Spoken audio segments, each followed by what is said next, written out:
Hey, I'm JR and I'm here in the JBL booth checking out the JBL Club series amplifiers. They have gotten a little bit of a makeover for 2020.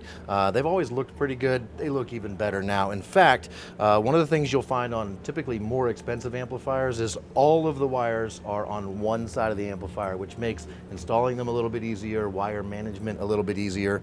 Plus, once you have it installed and all set up, this is what the amp looks like. While you're installing the amplifier, you're going to take this trim ring off and this cover plate here. That will reveal all of the controls for setting your gains and crossovers and such. And the trim ring covers the screw hole, so it looks nice and elegant. You can be proud of how your amplifier looks with the JBL Club series.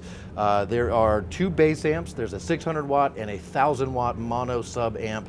There's a 4-channel amp and a 5-channel amp as part of this series. Anything with a dedicated subwoofer channel comes with the remote bass knob so that you can dial in just the right amount of bass for any song you're listening to. They of course still have the unbalanced inputs, which means you can connect them to the line outputs of an aftermarket radio or speaker level outputs. So these amps are very flexible with what you can hook them up to.